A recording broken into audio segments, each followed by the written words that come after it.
It's the Rob Carson Show. Are you ready to be podsmacked?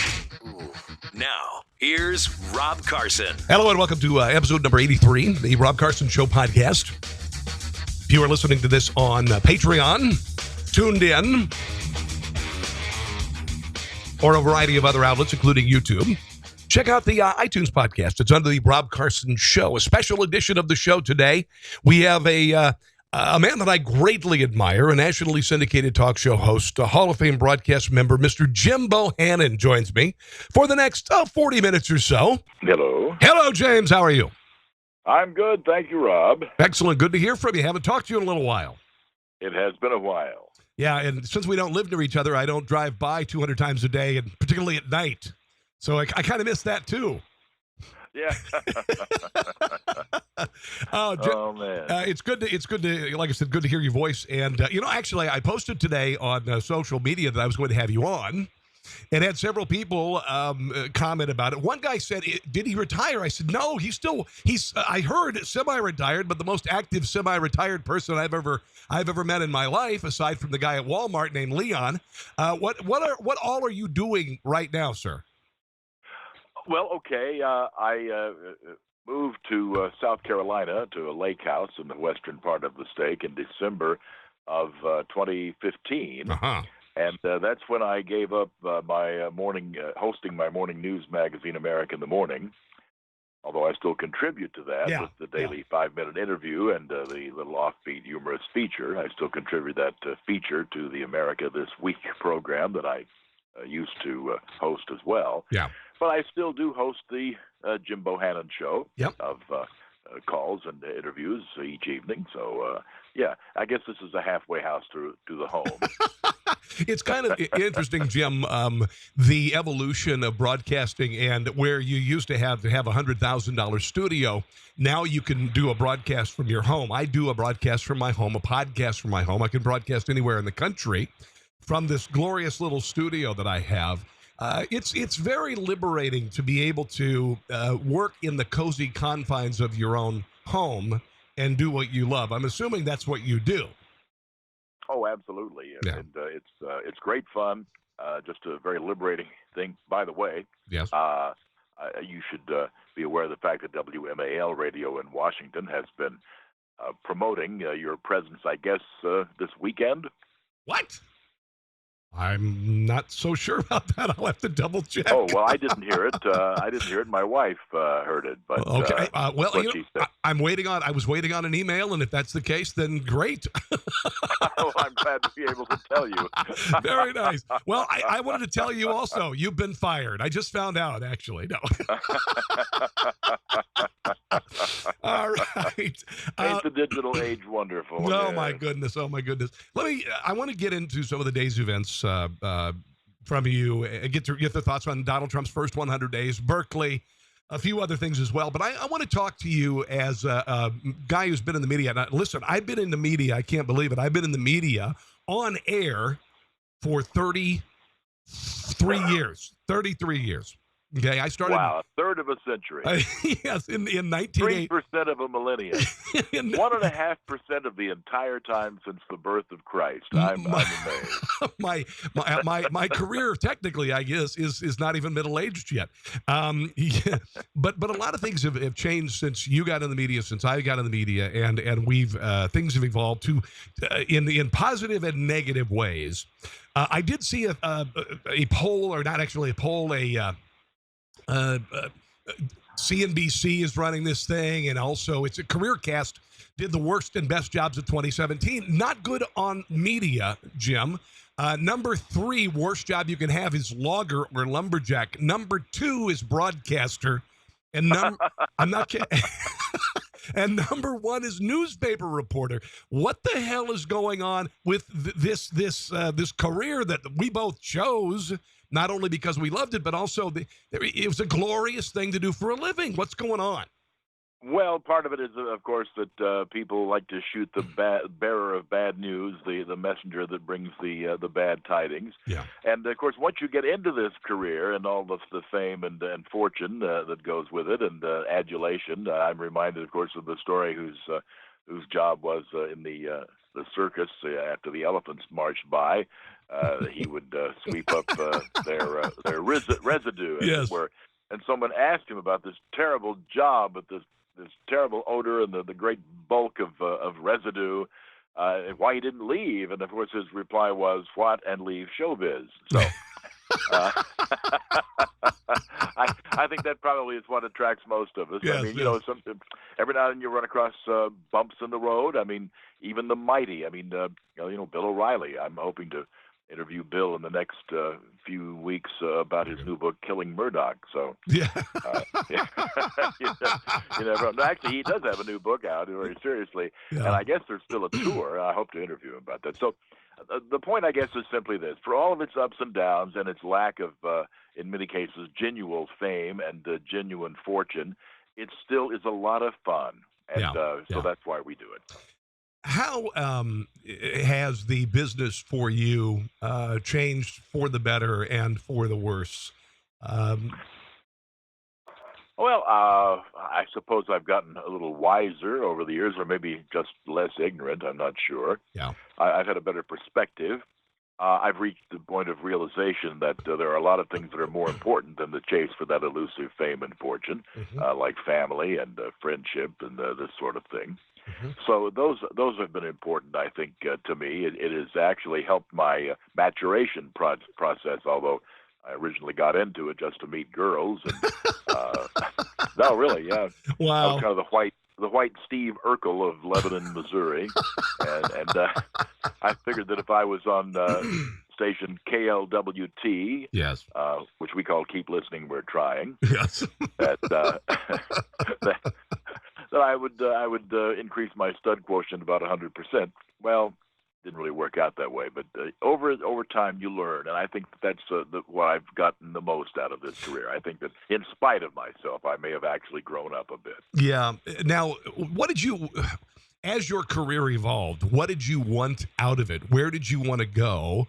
Or did you lead it, or did it kind of lead you? It's really remarkable, but most of the good things that have happened to me have been pure serendipity doodah. Most of my planning has been followed by extremely poor execution, but great opportunities have just dropped my way. Yeah.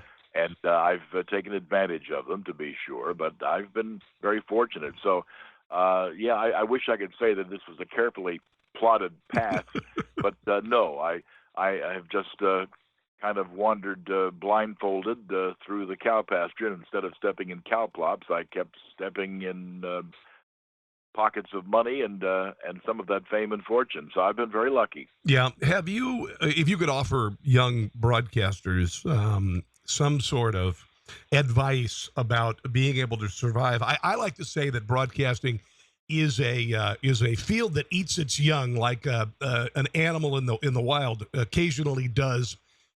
And it's not like, I mean, it's literally consuming. It's a nasty, nasty business. And I know more people, I think, that are selling real estate who used to program radio stations than still program radio stations. How do you survive this, Jim? I don't know. I've been extremely lucky in a business that is, of course, renowned for the pink badge of courage, the pink slip. Yeah. And people are judged by the size of their house trailer as to the success of their career. Yeah. And I almost hesitate to mention this, but I've been with this same network for 34 years. And actually, I've been with the company for 37 years, the same company. Wow. Even though the name has changed a couple of times. But so I've just been fortunate. Do I have a secret to that? I don't know. I've tried to be cooperative. I've tried to be a company man and not make a lot of waves. But other than that, I think it's just been dumb luck, to be perfectly honest. So I would tell young people, if you really enjoy what you're doing, for one thing, when you're still young, when you don't have a wife and children and a mortgage and a host of obligations, when you can improve your career by going to a place that pays lousy wages and you eat ramen noodles, do that. Because as you progress and you acquire those other things, and wives and husbands and children and mortgages. These are worthwhile things, but they greatly limit your options. Yeah. And you decide, well, I can't really take a chance on what would have been a great career opportunity because I've got to maintain the income level.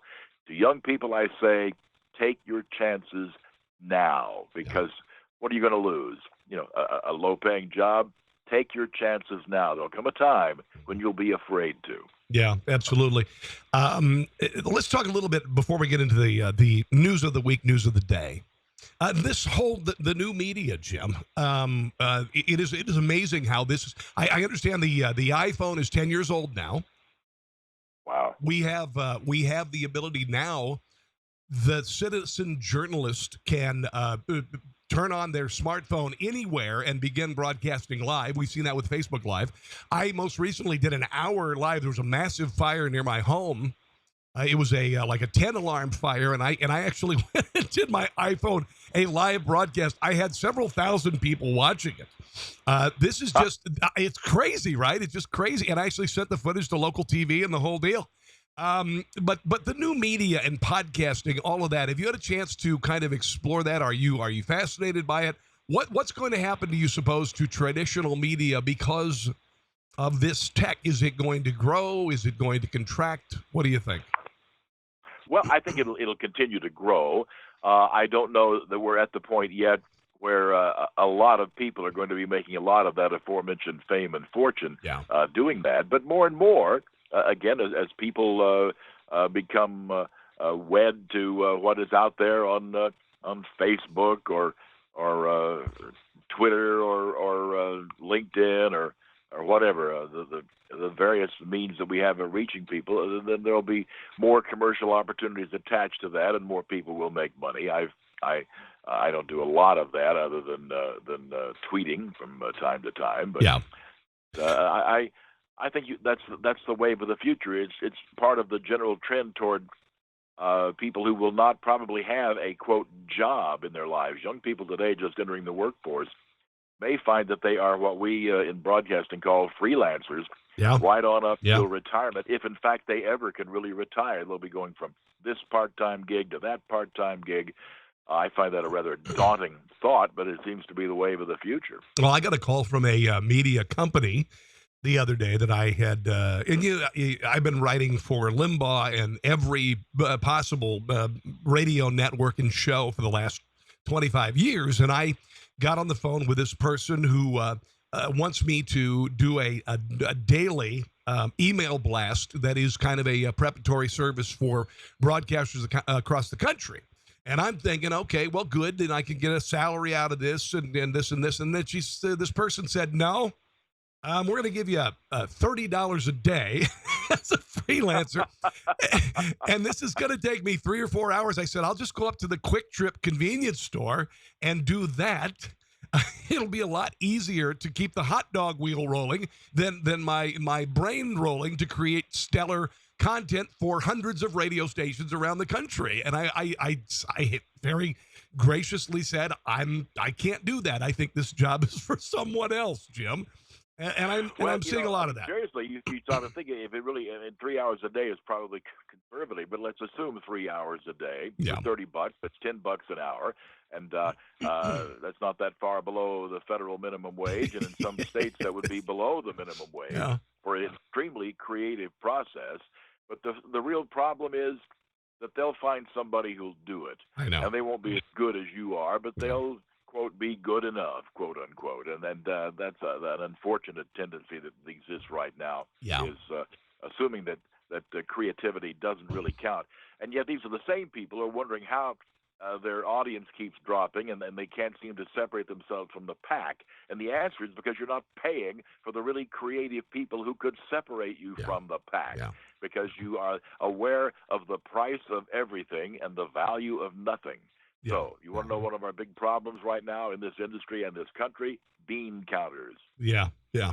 Well, we've certainly seen that with the consolidation of radio companies, and there is good and bad associated with that. You've got people, and I'll just do a little inside baseball. I got out of music radio. I was in music radio.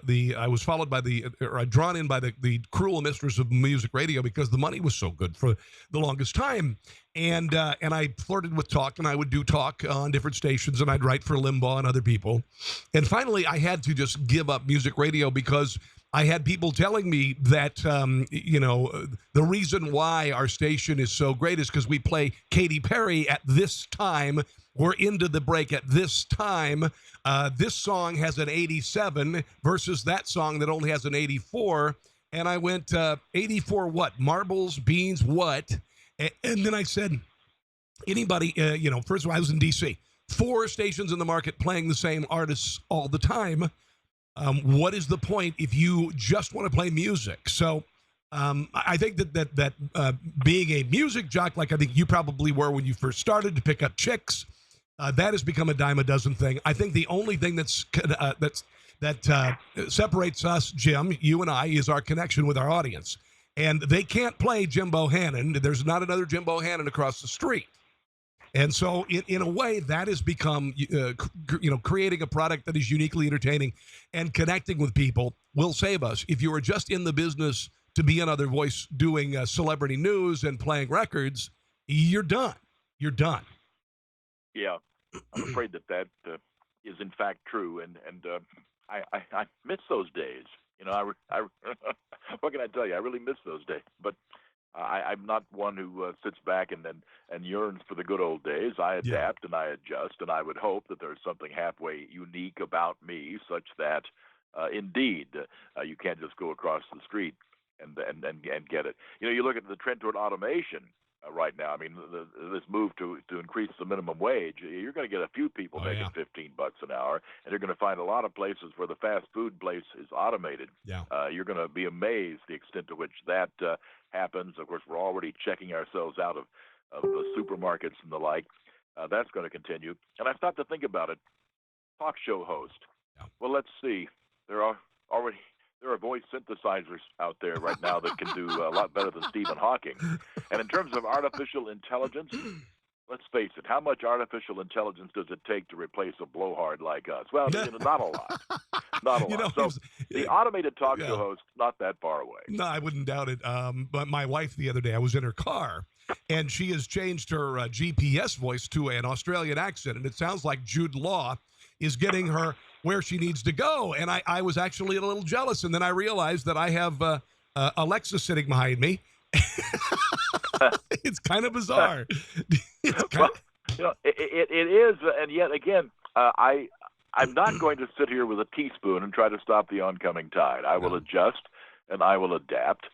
And being a geezer, of course, I don't have to do a lot of adjusting or adapting. It's you snappers of whippers like you that are going to have to do more adjusting and adapting. Now, here's some good news, Jim. A couple of good news items. People are beginning to decrease their use of Kindle with regard to reading, and they're going back to books. And did you realize that vinyl sales in this country surpassed $1 billion last year? People are saying this digital download crap does not have the depth of a glorious album with a wonderful turntable and some big-ass speakers. So I think that's good news. Well, I have to admit it. I'm enough of a retro geezer that, quite frankly, I'm rather pleased with that. Now, I don't for 1 minute think that that's a permanent trend. Yeah. I think that's a hiccup, and that ultimately vinyl probably will disappear. But it's nice to know that for the moment that there's been a bit of a turn back, even if it's only some kind of retro trendy thing. Well, we'll see. We'll see.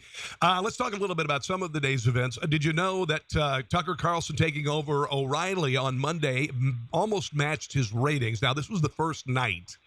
Obviously, there are a lot of O'Reilly fans. Do you think that this was a first night thing, or do you think that Carlson will be able to do what he did to Megyn Kelly's time slot on Fox News? Which, of course, was surpass her. Interesting question. To a certain extent, I think the Fox News ratings over the years have tended to be pretty much generic. That is to say that the audience tunes in for Fox News.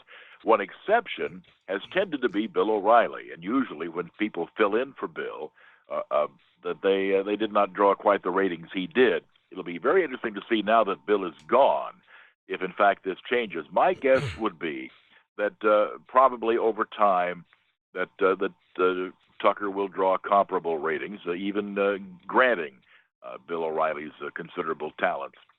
But Tucker has a lot as well. So I'm guessing that after some period of adjustment, Fox will be going along just fine. Yeah. Do you think now? I think a lot of this is wishful thinking about the downfall of Fox, and there have been some adjustments with Fox. Obviously, the Bill O'Reilly thing and whatever happened there, the Roger Ailes departing and given a $40 million golden parachute. It seems like there may have been some sort of an atmosphere, and it does it surprise you that a network that has a show called Outnumbered with 4 gorgeous models and a doofy-looking guy in the middle called One Lucky Guy is possibly there is some sexuality associated with watching the network. No, I'm not saying you should be able to grab somebody's rear end or say untoward things. However, there is a reason why Fox is watched. A lot of it has to do with conservative views to some degree, but a lot of it also has to do with the fact that they have beautiful women with intelligent arguments on the channel. And I would say that this goes for almost any network with the exception of MSNBC. Yes. Well, I'll put it this way: when some real bow wows appear on Fox News, and then I'll say that the things have changed there. And by the way, let me note that was merely being taken in jest there. That obviously doesn't really reflect any actual views on my part. Blah blah blah. PC. Okay. But the fact is, you see the legs prominently displayed. Oh my God!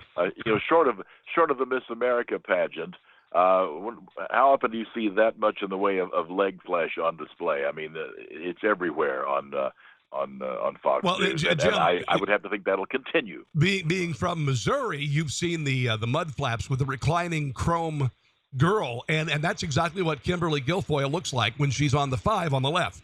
Very, very, very, very much so. The silhouette is exactly the same there, Jim. I think she was the model. Like Jerry West was the model for the NBA logo. I think Kimberly was the model for those mud flaps. I really do. Let me ask you, Jim, you've been in media for a long time, and there are a lot of things going on to silence speech, particularly that of conservatives around the country. Have you ever felt like you were threatened by that, or you had to mince words in anything that you've done on the broadcasting? I've been really, really fortunate, Rob, that I've never had anybody do that. Management's never leaned on me. Don't say this, don't say that. Yeah. But it happens, and there's no question about it. It does happen, and the almighty dollar does speak. I think what sometimes companies may overlook is the fact that you might, for example, rescue one account or something by reining in a host. But over time, the reining in of the hosts will cost you money because it is your product that is generating revenue in the first place.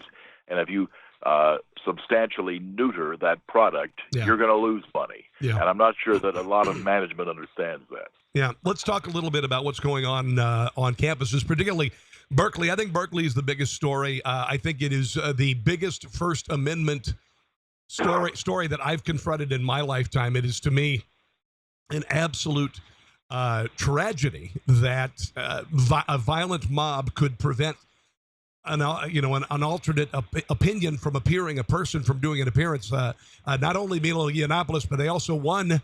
The left won a victory by keeping Ann Coulter off campus. I believe it was the New York Times yesterday that said that the violence was coming from both the right and the left at Berkeley. Not the case, because yesterday some members of conservative-leaning groups went ahead and had their rally and brought no weapons.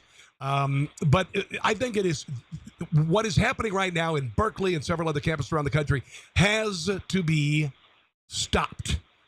It absolutely has to be stopped. And I mean, let's not forget this is a university of California, Berkeley. I mean, for Pete's sake, it's a state-supported institution. There should not be a penny of tax dollars go to that school until such time as they honor the First Amendment. It's outrageous what's been allowed to happen there and in other places as well. In many cases, not only if you're not a state school receiving outright state money, if you're a private school, in many cases you receive grants for research and what have you, and that should be withheld at any institution that cuts free speech.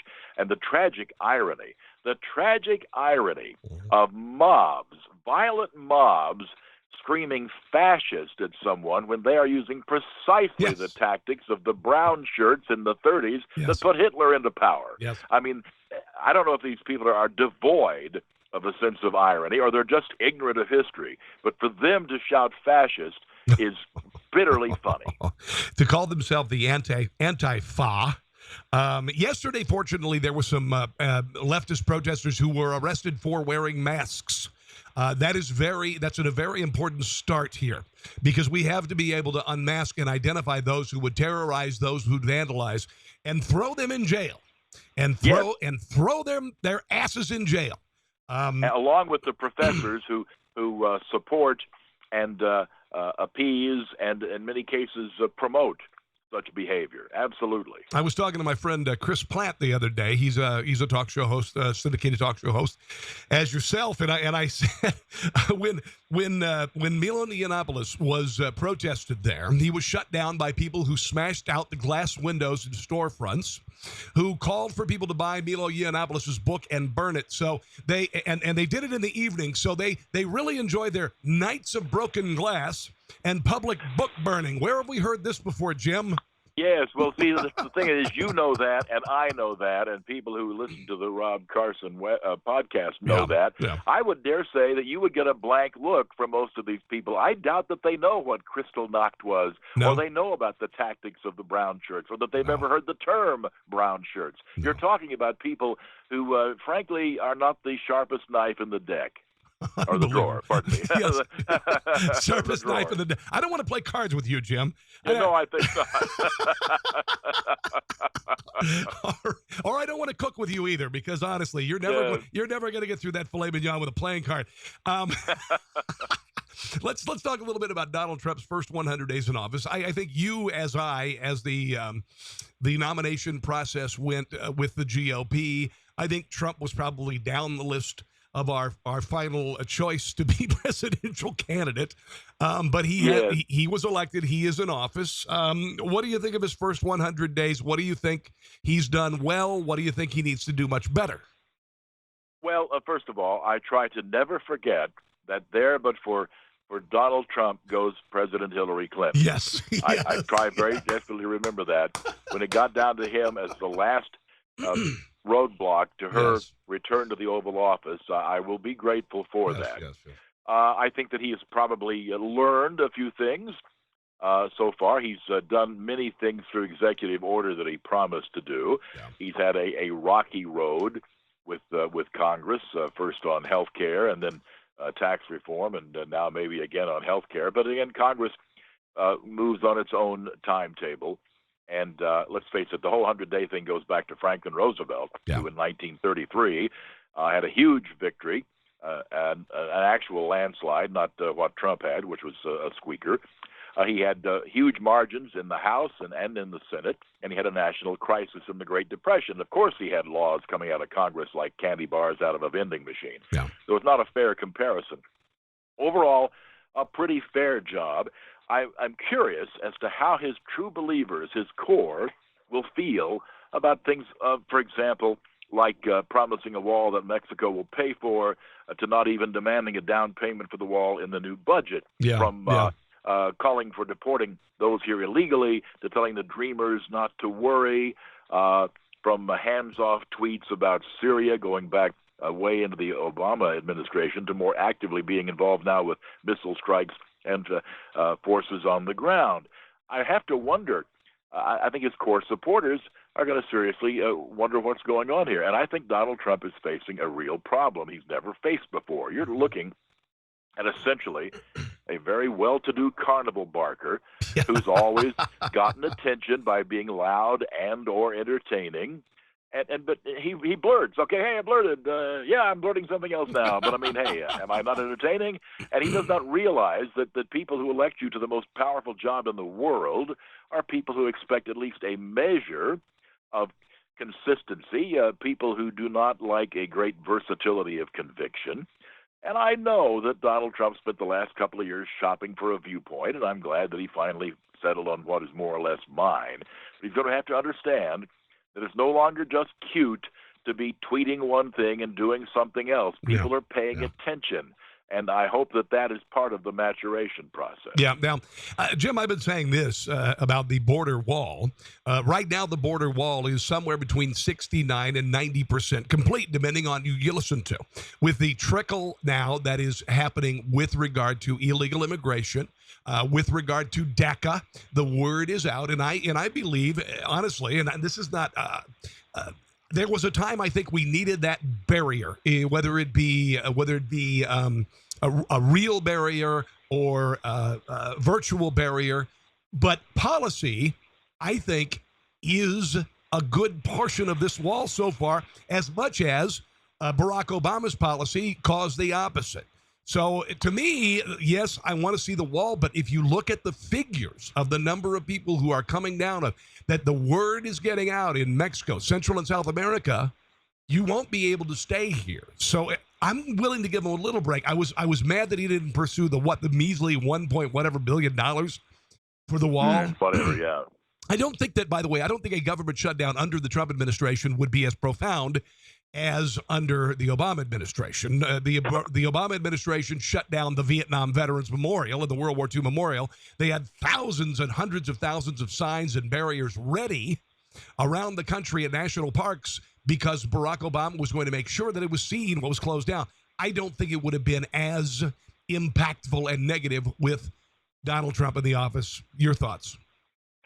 Well, I would think probably not as. Of course, Republicans are of the view, and they may be right, that anytime there's a government shutdown, that automatically Republicans take the blame, and often that blame is translated at the voting box. So I think you'll find a great reluctance on the part of the Paul Ryans and Mitch McConnells of the world to let that happen. In terms of the wall, we need a barrier because people break into this country.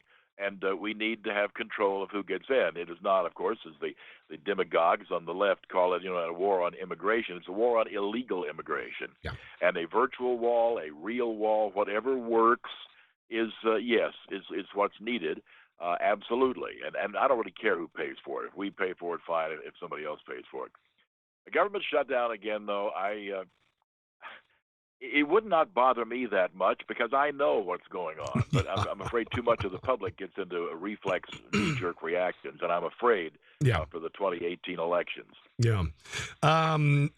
Let's talk a little bit real quickly, and thank you for your time so far. Jim Bohannon, by the way, I'll remind my listeners who we're talking to, Jim Bohannon, Hall of Fame broadcaster, also a nationally syndicated talk show host, and just one hell of a cool dude. That's not on your bio. You need to add that. Thank you. I'll work on that. Okay. Foreign policy with regard to going after Syria with the Tomahawks, kind of drawing a line in the sand in Syria that actually isn't blown away like a leaf blower when Barack Obama was president. Also, North Korea, sending a message to North Korea, and now it appears Iran. Do any of these concern you, or do you feel like Donald Trump has surrounded himself by people who know the world is a dangerous place? And he wants to send a signal to other parties, including Russia. This is a new ball game we're playing here. What do you think? I am very encouraged by the fact that his neo-isolationist stand seems to be melting away, because that was the thing about him that grated on me the most. Uh-huh. I'm glad that he has finally recognized that there are threats in the world, and sometimes you have to deal with those threats, and that as a major power, in fact, the world's only superpower, you have interests virtually everywhere. So that's very encouraging. Drawing lines in the sand, I don't think you'll ever see Donald Trump let them disappear, as Barack Obama did. So I'm encouraged. I mean, a lot of people get all upset about, we could have war. There are worse things than waiting till an enemy is strong enough to make it a meaningful war. I mean, there are worse things than fighting now with the North Korea when they still have only a very limited arsenal of nuclear weapons and just the beginnings of intercontinental capability. But we have treated that North Koreans and to a certain extent Iran as well, like cancer. Oh, we've got cancer. Oh, well, what do we do? Well, gee, I don't know. Boy, chemotherapy is painful and radiation is painful. Let's just sit and wait. Maybe the cancer will get better. Well, it doesn't. Yeah. And that's exactly what we have here, two cancers. And if we can actually negotiate our way out of these problems, fine. I don't think we can. I think it'll take military action. Well, and so be it. You're a Vietnam veteran, Jim. Yeah. When you see this kind of, not necessarily saber rattling, but there were a lot of people who would be freaked out. I mean, I remember when I was in high school when Ronald Reagan said that we'll begin nuking Russia, and they were what did he call them? The evil empire. The evil empire. Yeah, and I was nervous about it because you don't pick fights with these guys. You know, North Korea, you're supposed to take them basketballs signed by Michael Jordan, like Bill Clinton's Madeleine Albright did. Does this worry you, or do you believe? And it doesn't worry me because I think that our Secretary of Defense, I think that our Rex Tillerson, our Secretary of State, both of them, they get it. They have an insight that you and I do not. And I am confident in their decision-making capability, and I think that the president does too. But does it make you nervous to pick on North Korea? Well, first of all, we're not picking on North Korea. We're trying to keep them from picking on the rest of the world. Yes, sir. And second, what makes me more nervous is pretending that if we're just nice, it'll all get better. No, it won't. It never has. And the best thing that could happen to North Korea or for Iran is for the current regimes to collapse. Yeah. Now, I would like to think that could be done some way other than military conflict, but I'm not sure that it would. And there are worse things than getting engaged in military conflict, one of which would be waiting until your opponent is extremely strong and then being pushed into a corner and you're forced into a military conflict. And that attitude is the same one that Neville Chamberlain used to such good effect in 1938 when he returned from Munich with a piece of paper that said, peace in our time. Well, we know how that worked out. So, no, the short answer is, does it bother me? I'm sorry we live in that kind of a world, but we do. And so, no, it doesn't bother me. Good. I was thinking the same thing about North Korea. I mean, they, I don't know if you noticed this the other day, Kim Jong-un had the big parade. And it turns out that a lot of the commandos in the parades had fake weapons. Did you see that story? No, I missed that. I didn't realize those were fake weapons. But of course, that's probably fake news, isn't it? Hey, listen, Jim, I never fake it, okay? I never fake it. All right, very good. Well, listen, Jim, I greatly appreciate your time today, joining me on the podcast as I continue my foray into the news media, the new media, I should say. It is great to always hear your voice and hear your perspective as well. For my listeners, where can they find you all over this World Wide Web, sir? All righty, JimboTalk.net.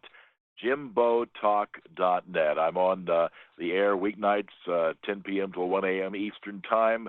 There's a list of my hundreds of affiliates at that website, and also there's streaming audio at JimboTalk.net. So check it out. All right, Jim, have a glorious weekend, my friend, and we'll talk soon. All right. Thanks very much, Rob. All right, talk to you. Bye.